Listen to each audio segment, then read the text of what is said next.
Bwana Yesu asifiwe. Karibu kwenye kipindi cha Utupe Riziki Yetu siku kwa siku. Kinachokujia kila saa 12 asubuhi. Mimi ni Mwalimu Baraka Mbwanalimba kutoka Word Eternal Ministries. Leo ni tarehe 28 ya mwezi wa 10 na tunaendelea na uchambuzi wa yale mambo matano ya kuzingatia ili kufanya maombi ya kikuhani wa uchumi, ukuhani wa kiuchumi. Nini? Uweke msisitizo wako kwenye kuombea hali yako ya uchumi. 1, tumeshaona toba. 2, tumejifunza maombi ya vita, kisha tunafanya maombi ya vita. 3, tumejifunza jitihada zako binafsi za kujitenga na mfumo wa kishetani. Kwa hiyo huishi katika ofisi yako lakini nje ya mfumo. Na hilo tumekuwa nalo juzi na jana. Kuonyesha mambo kadhaa pia hapo ya msingi. Ukisoma Warumi sura ya 12, Biblia ndivyo inavyotuambia. Warumi ile sura ya 12, kwa hii pointi ya 3 nitaikazia kidogo leo kabla sijakupa vitu vingine. Lakini Warumi sura ya 12 unaona inatuambia tunatakiwa kuwa tofauti na mfumo wa dunia. Basi ndugu zangu, na wasihi kwa huruma zake Mungu, itoeni miili yenu dhabihu iliyo hai, takatifu, ya kumpendeza Mungu, ndio ibada yenu yenye maana. Mstari wa 2, wala msifuatishe namna ya dunia hii. Kuna mfumo wa ulimwengu ambao mungu wake ni Ibilisi, na kuna mfumo wa kiutawala wa ufalme wa mbinguni ambaye Kristo Yesu Bwana ni kiongozi wetu. Kwa hiyo hapa anasema msifuatishe namna ya dunia, mfumo wa dunia unavyotaka, lakini mgeuzwe, bali mgeuzwe kwa kufanya upya nia zenu, mpate kujua hakika mapenzi ya Mungu yaliyo mema na kumpendeza na ukamilifu. Kwa hiyo unaona kuna kutii kwenye mifumo miwili. Sura ya 6 mstari wa 16 ambao nimekuwa nikikusomea Warumi, kwa maana unakuwa mtumwa mjuu ya kuwa kwake ambaye mnajitoa nafsi zenu kuwa watumwa wake. Katika kumtii mmekuwa watumwa wake yule mnayemtii, kwamba ni utumishi wa dhambi uletao mauti, au kwamba ni utumishi wa utii uletao haki. Kwa hiyo ukiangalia mfumo, jambo la msingi sana, unaitika kwenye mfumo upi. Akienda Wakorintho wa kwanza sura ya 2 anatuambia jambo hilo hilo. Wakorintho wa kwanza sura ya 2 kuanzia mstari wa 6. Wakorintho wa kwanza sura ya 2 kuanzia mstari ule wa 6. Walakini kwa hekima tusemayo wakati wa kamilifu, ila si hekima ya dunia hii. Kwa hiyo unaona mfumo wa dunia ambao una hekima yake, na sisi anasema tuna hekima ambayo ni wakamilifu ya upande wetu wa nuru, wala ya hao wanaoitawala dunia hii wanaobatilika. Kwa hiyo umeona matabaka mawili, bali twanena hekima ya Mungu katika siri, ile hekima iliyofichwa ambayo Mungu aliazimu tangu milele kwa utukufu wetu, kwa kufahamika kwetu, ambayo wenye kuitawala dunia, unaona tena mfumo, hawaijui hata mmoja.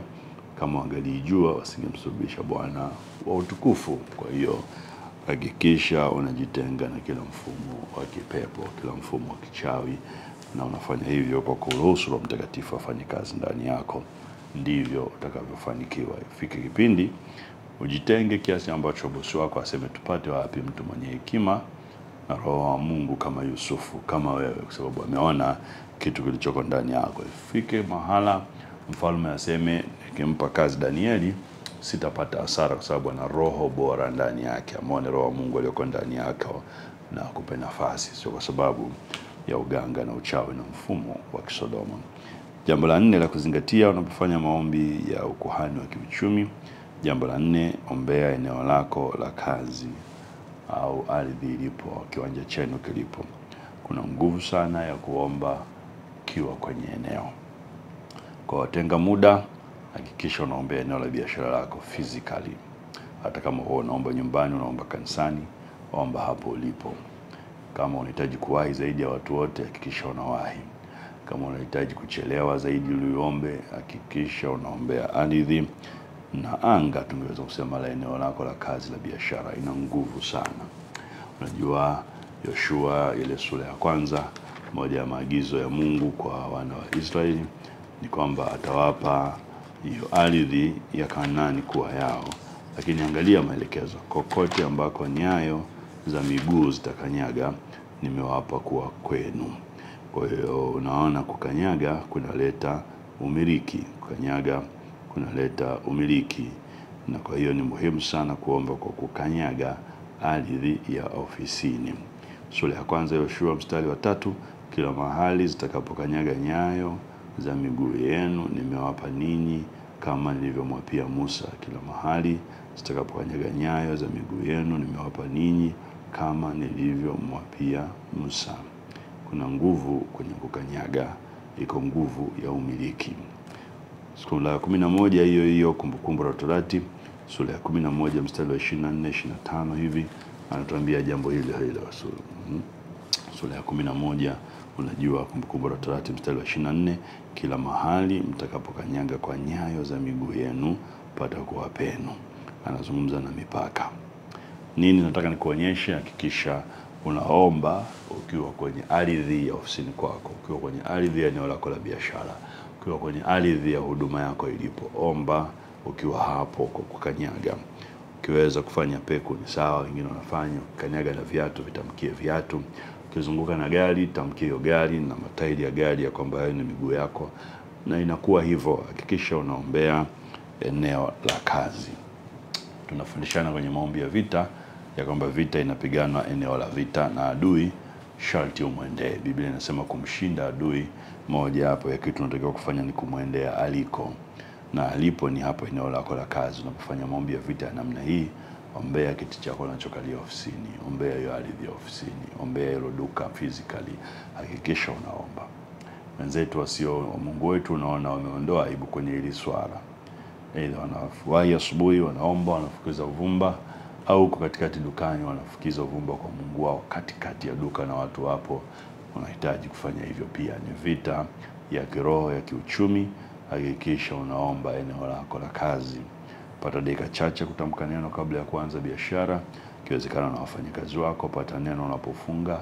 Hakikisha unafanya maombi ukiwa eneo husika la biashara yako, eneo husika la familia yako, eneo husika la huduma yako, eneo husika unapopata riziki yako ya kila siku hadi kwa siku.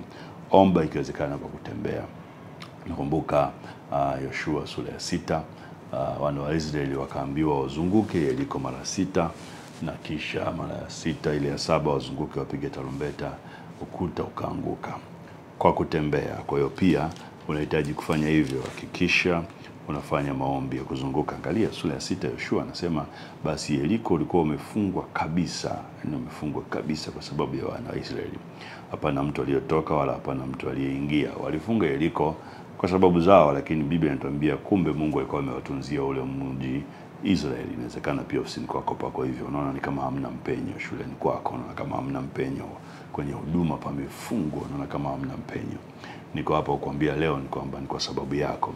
Bwana akamwambia Yoshua, tazama nimeutia Yeriko katika mkono wako na mfalme wake na mashujaa wake. Mungu ndio akamwambia. Alafu anasema nanyi mtazunguka mji huu watu wote wa vita, mkiuzunguka mji mara moja. Fanya hivi siku 6. Anapewa maelekezo. Na makuhani 7 watachukua tarumbeta 7 za pembe za kondoo mbele ya hilo sanduku.